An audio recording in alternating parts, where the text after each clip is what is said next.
Mega Evolutions, Regional Forms, Paradox Pokemon. After unraveling the secrets of each one of them, it's time to face the challenge of the heroes. Today we'll disclose the secrets of one of the most mysterious phenomena in the Pokemon world, the Gigantamax. These forms are seen by many as just the same Pokemon in a bigger size, but the colossal kaiju wars are only the facade of projections that actually hide fascinating origins, concepts, and messages. The moment of truth, when far from being intimidated by any adversity, the heroes give their best and beat all expectations. Now then, let's explain what is behind each form. And what better way to start than with a fandom favorite, Gengar. It's a form curiously similar to this Pokemon's Burst in Pokken tournament, and in a way to its Mega Evolution, by projecting in the same way its malicious feelings into an evil being whose life goal is the agony and torment not only of its opponent, but of everyone who witnesses its show. Gigantamax Gengar would be based on the classic haunted house with the same inspiration that many of these forms share. Shows, exhibitions, and attractions that catch all eyes, hand in hand with the amazing setting of the battles of this generation. The twist is that, unlike what you would expect from an innocent amusement park attraction, there is a way in, but no way out. Its signature move, G-Max Terror, would also have the side effect of making the opponent unable to escape, turning what seemed like a fun experience into pure despair and real horror. And it's interesting because Mega Gengar also prevents the opponent from switching out using its ability Shadow Tag. But why? Mega Evolution energy seems to have an affinity for enhancing the dark side of the Pokemon, so such terrible desire is somewhat reasonable, but why and how does Gigantamaxing, a seemingly more benign projection from the Pokemon, end up fueling Gengar's evil in the same way? Well, the game confirms that Gigantamax is not a physical metamorphosis like Mega Evolution, but a brief and fleeting energy projection of the ultimate ideal of the Pokemon. In other words, it's the materialization of fan expectations combined with the Pokemon's determination to fulfill those hopes using the seemingly endless Dynamax energy as a catalyst. Gengar is a very good example of the phenomenon. As a being surrounded by a myriad of horror stories and superstitions, its Gigantamax form would represent the latent fear in the subconscious of the population towards this species, turning it into the ultimate nightmare. Because at the end of the day, Gigantamax is all about the heroism shown in the spotlight, and a villain is just the hero of its own story. This gives us an idea of how powerful this energy can be, capable of materializing dreams for an instant. In a similar fashion to what we have been seeing in the last generation, right? In Gengar's case, turning an innocent house of horrors into the deepest and most irrational fear bound to all forms of life. And speaking of fear, Hatterene, one of the most complex designs in the Pokedex. Today, we won't get into too much detail. Let's just sum up because otherwise the video will be even longer. Longer than its hair, to which this line gives a lot of weight. It goes through bangs as a baby to pigtails as a teenager to finally adopt its final look as Hatterene. Its hair, by the way, actually makes up almost its entire body, being the Pokemon inside really tiny. And like this, the line gains an ever-increasing ability to control its magical strands. That's right. Hatterene is a witch who accumulates all its magical power in its hair, and this Pokemon can use it at will to read the emotions of creatures over 30 miles away. All these clues would point to its final form, Gigantamax Hatterene, which would materialize the tale of Rapunzel with an ironic twist, the small and helpless fairy isolated on a tower formed by its own magical hair that at the top even takes the shape of a cell. This idea of witches and hair may surprise you a bit, but in fact medieval tales used to describe witches accumulating their magical power precisely in their hair, which was a common ingredient in brews and potions. The fairy would be the captive princess, and its own hair, the representation of the witch and the magical curse imposed on it. For all these reasons, Hatterene is always female, but that fearic energy would also incarnate in male spirits, like its counterpart, Grimmsnarlr. Like the previous Pokemon, Grimmsnarlr focuses its magical power on its hair, and it also gradually gains control of it as it grows. Impidimp is small and only has a little ponytail shaped like a bat's wing. In Morgrem, it has already grown a lot, taking the form of a sharp weapon with which it survives, until as Grimmsnarlr, its entire body is covered with this magical hair, giving it immense muscular strength and resistance to the elements. This Pokemon would be the representation of ogres, trolls, orcs, and other male incarnations of the magical power of the forests, forming a duality with Hatterene. And it's also worth noting that its name, Grimmsnarlr, may come from from the Brothers Grimm, who compiled the original tale of Rapunzel. Its Gigantamax form would grow that hair, the source of its powers, on a massive scale, especially on its legs, giving its kicks a supernatural strength. This, along with its move G-Max Snooze, reveals its inspiration in Ailinn, a giant of Irish folklore that used music to put villages to sleep before wreaking havoc. The best strategy to defeat a Colossus like this would be to target its legs, but these are the most enhanced in this form, so good luck.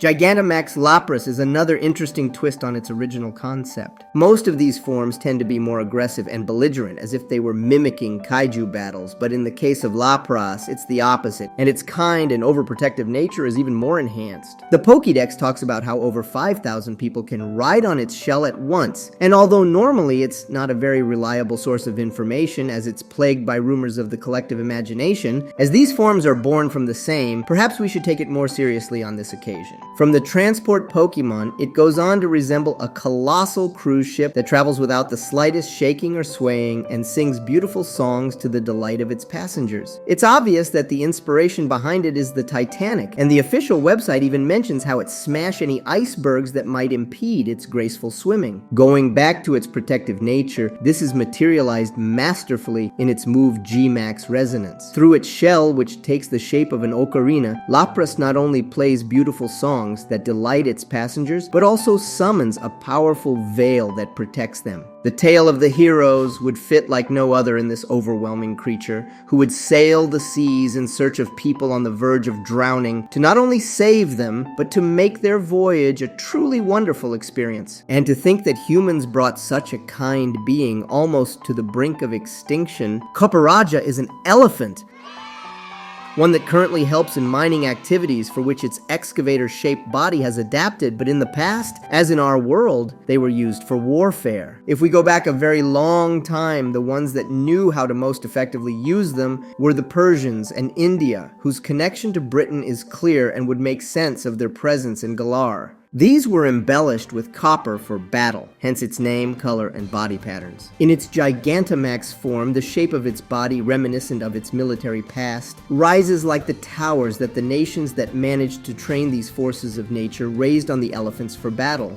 Cinderace's growth is not very creative, although neither is the last-second comeback that inspires it. All the Dynamax energy is gathered under its legs in the form of a ball that absorbs its immense fighting spirit. You know, like when in the last seconds of the game with the score against the team, a protagonist with a fiery spirit pulls out of nowhere a new unstoppable special move. The Pokédex even states that its new Chut never misses its targets because the power of friendship never fails. It's essentially a must-have Pokémon in such a shonen region where battles are inspired by soccer. What has always been strange to me is that it was not Leon's Gigantamax. It all just fit too well. Although, of course, being one of the 3 starters, it could have led to weird conflicts of interest, I guess. Charizard is indeed the most conservative and generic Gigantamax, but it does actually make some sense that way. As the first Pokémon any Pokefan in the region would think of, it's quite an idol for the crowd. Those overwhelming feelings would materialize in the most revered trainer of the world, with an ace who, gathering those illusions, would spread wings of fire. A very similar idea to the previous Pokemon. The hopes of the whole world materialized in a flaming spirit that is never frightened, not even in the face of the toughest opponent. Of course, as a design, it lacks any further backstory or double readings beyond the one that the Charmander line had been developing all this time. You know, the mythological salamander that awakens its latent firepower.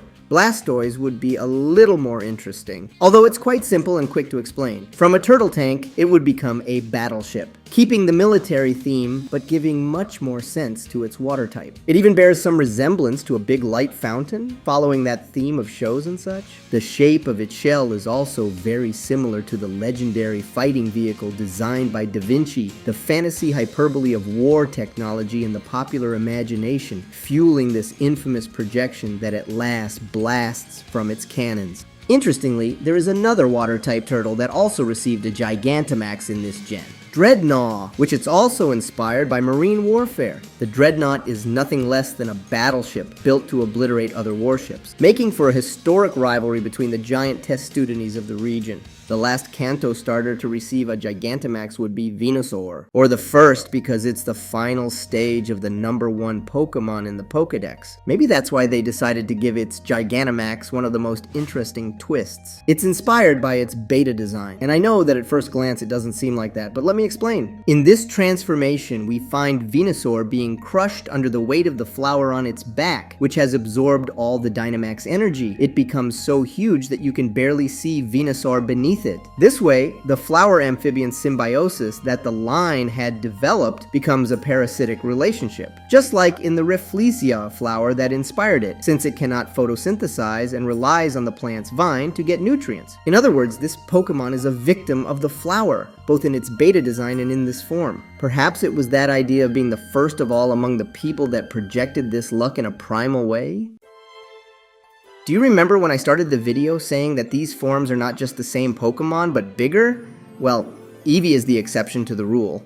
Why on earth didn't they give it some interesting concept using its link to evolution as they did with its Z move? Well, the Pokedex states that it not only gets bigger, but also fluffier, friendlier, and more innocent. Going back to the theory that these forms are born out of expectations, to be fair, Eevee in the Pokemon world is not popular for its capacity to evolve, but for being a children's favorite, playful and adorable like no other. So it makes some sense that the energy is focused on enhancing that adorableness, like its signature move, G-Max Cuddle, which makes all opponents become infatuated with it. Pikachu is very tied to Eevee, especially with the release of Let's Go still recent, back in Galar's days. It's also another children's favorite, so the same explanation could easily apply. It's another plushy seller who, fueled by that popularity, becomes even more sweet, chubby, and cuddly. But in this case, we can also add as inspiration the fat Pikachu of the first generations, as its design would be stylized over the years, but its original chubby image would still be present in the minds of the most nostalgic people. The expectation of both children and veterans would then materialize in this form, which, by the way, the official website says it can produce enough electricity to rival a power plant, which to me, given the energy problem the region faces during the events of the game, reinforces the idea that Gigantamax forms are a pipe dream only applicable in significant battles.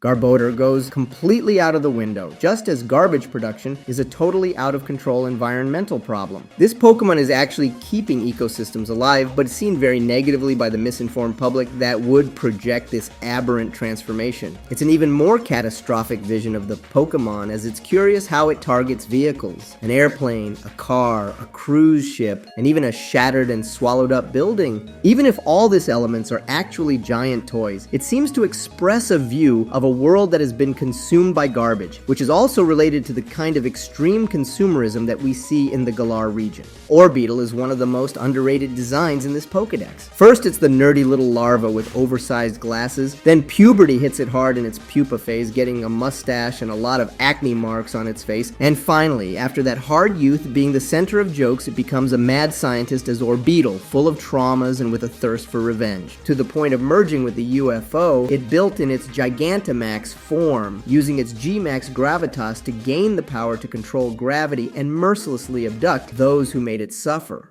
As for Machamp, the Gigantamax energy is unsurprisingly absorbed by its four fists, which are now said to hit as hard as bomb blasts. This Pokemon is a wrestler, a sport that was created and inspired by Greco-Roman wrestling. This could lead to several possible inspirations, such as Talos, the bronze giant that protected the island of Crete, or even the Gigantomachy, the divine struggle with the giants in ancient times. Or at least that's the best I could come up with. Honestly, it's a mysterious transformation that I don't really know how to interpret. Centipede and Centiskorch are overall based on a fire centipede, with its distinctive flaming mustache reminiscent of the traditional kabuto helmets of feudal Japanese warriors. In fact, we can also find it in Kabu's gym logo. That affinity to fire of the species would be reflected in the circles on its back that kind of looks like stove burners, and this method of defense, when attacking in its Gigantamax form, even curves into the shape of a radiator, which centipedes also do. Going back once again to the general inspiration of these forms in shows and performances, Centiskorch's colossal transformation is also evocative of the traditional Chinese New Year fire dragon dances, in the colors and the way its body contours.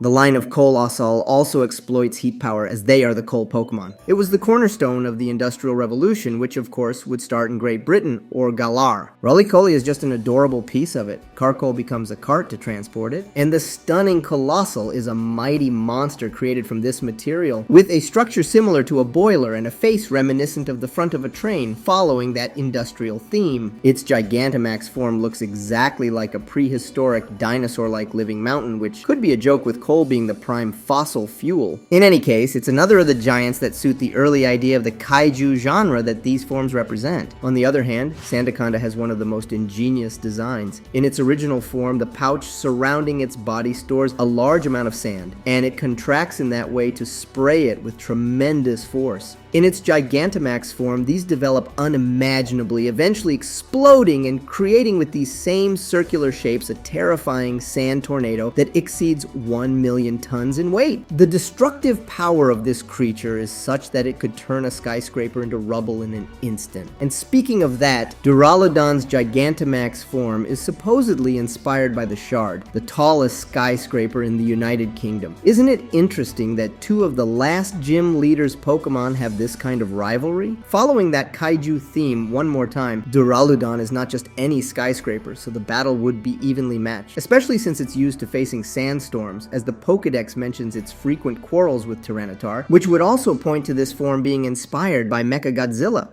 Gigantamax Meowth would be based on this Japanese meme. Its eyes acquire a disturbing yellow glow, which apart from giving it the typical look of a cat captured on camera, which makes a lot of sense as this form is specific to important battles where all flashes are pointed at it, would also give it a greedy and malicious appearance, being Pokemon seen in the region as greedy petty thieves, an expectation that would fuel the powers of this form. This Pokemon would represent with its G-Max Gold Rush the dangers of that greed, producing such a large amount of coins that it would ironically reduce their value, bringing poverty and misery. But Melmetal could save us. It would be able to absorb all that extra metal into its body, although that would also be a problem. Gigantamax Melmetal would be the incarnation of a cyclopean giant that ancient legends spoke of, stories that probably fueled the image of this being. It has a much more stylized and elegant shape that would fit better with the idealized image of that being of myths than the silly and friendly Melmetal. Snorlax has a Gigantamax? Why did my mind forget this form? It lies so still that vegetation begins to grow on its belly, sprouting a magical forest. A rather psychedelic idea, I know. But let's remember once again that these forms are not a metamorphosis, but a projection of the superego of these Pokemon beyond imagination. This new natural addition gives it the signature move G-Max Replenish, able to restore allies' berries supposedly from those forests, which is very interesting as Snorlax with Recycle was the most popular strategy in VGC during the previous years. Something that would be imprinted in the subconscious of competitive fans, probably fueling this crazy form.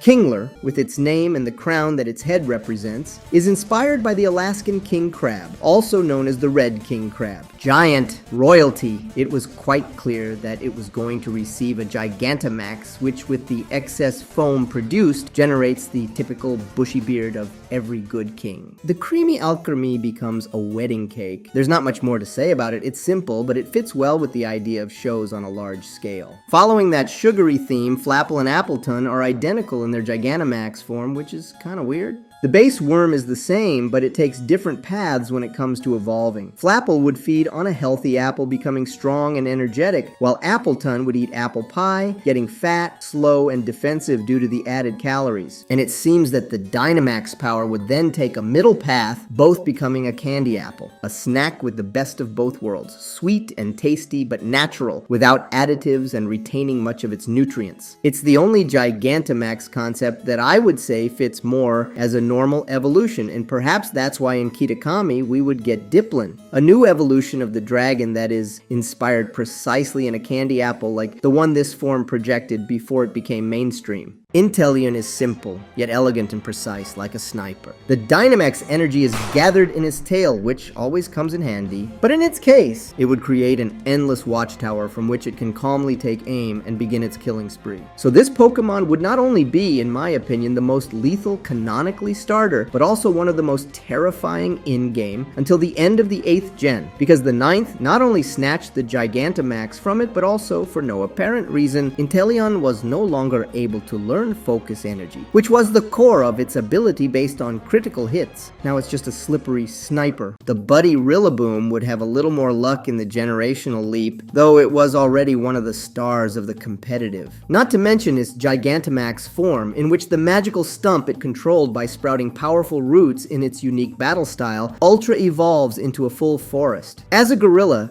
it would dominate that habitat like no other, playing music throughout the forest in a much more unpredictable and powerful way than before. Once you enter it, the forest knows all your secrets. There's nowhere to run, and that's why its G-Max drum solo is the only Gigantamax move with 160 massive points of power, no matter what move it's based on, and ignoring even the target's ability. In case anyone is wondering where this musical side of Rillaboom comes from, gorillas are known for their typical dominance display of beating their chests rhythmically as if it were a percussion instrument, so using the habitat they rule, the forest, to elaborate on that instinct and turn it into a unique power shows how wrong are the people who demand super complex concepts and don't see the beauty of simple but ingenious and well executed ideas like this one. It's not that you can't see the woods for the trees. The woods are hiding the trees. Toxtricity is a lover of punk rock, to the point that the shape of its organism would inspire humans in the Pokemon world to create the guitar and bass guitar. Its ability, named literally punk rock, reveals how they are optimized to amplify their sound attacks beyond the decibels that other Pokemon are capable of, like the very instruments they are inspired by. But it also reduces the damage of sound-based moves, in reference to how they have been losing hearing due to the blasting music they constantly produce, and as, well, lizards don't have very good hearing. You can probably imagine where this is going. Gigantamax Toxtricity enhances this structure to boost its sound to unimaginable limits. It's the incarnation of the hardest punk rock to the point of becoming annoying for a lot of people, creating such a loud blast that reaches every corner of the colossal stadiums of Galar. Its G-Max Stun Shock can either poison or paralyze the enemy, and it's all about the transgressive nature of punk rock itself as a phenomenon, but also to noise pollution, with sound levels that go far beyond what is bearable, stunning, or even sickening those who are affected by it. It's also worth noting how under normal conditions, the more introverted ones take the low-key form, and the more extroverted the amped form, but Gigantamaxing seems to combine the two currents. Could it be a clue that these transformations suppress the personality of those who experience them? What an unexpected shade of darkness.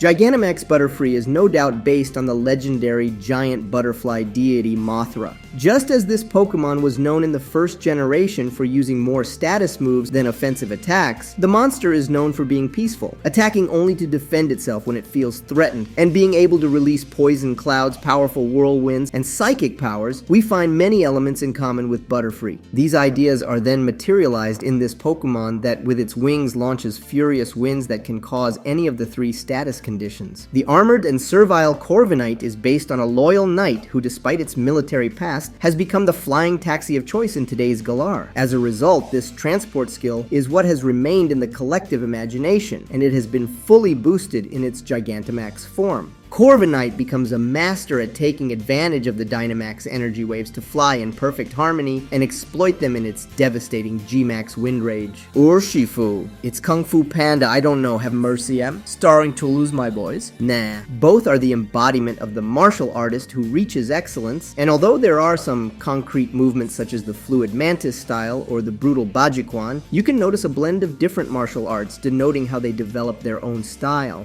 In its Gigantamax form, it's also worth noting how the single strike style is 3 meters taller than the rapid strike style, so it could also be inspired by the Ursa Major and the Ursa Minor constellations. And lastly, Eternatus, the darkest day, the very origin of the anomalies in the region, and the Dynamax phenomenon itself. For this reason, like with Rayquaza in the video about Mega Evolutions, I would like to save it for a future video in which I will deeply elaborate on it. But in short, this legendary is a planet eater that consumes all its energy, and in its Eternamax form is so powerful that reality is twisted around it. This would partially confirm the nature that we have been describing this entire video about the Gigantamax power. This energy is even capable of materializing dreamlike beings using the admiration and expectations of everyone as a catalyst. Beings that paradoxically would not even be intimidated by such a threat. Quite the contrary, they would grow bigger to stop the same Armageddon that created them. Because the ultimate forms of Calyrex are not a Gigantamax, but a special kind of Dynamax, this would end our journey through these forms, not really appreciated, but full of meaning. In whatever new ways the amazing energy of this world may materialize, here we'll keep trying to unravel its secrets. Just like in the video we dedicated to Mega Evolutions that you have on screen right now. If you are enjoying this content, you can also subscribe and follow me on social media to keep up to date with all the upcoming adventures. See you soon.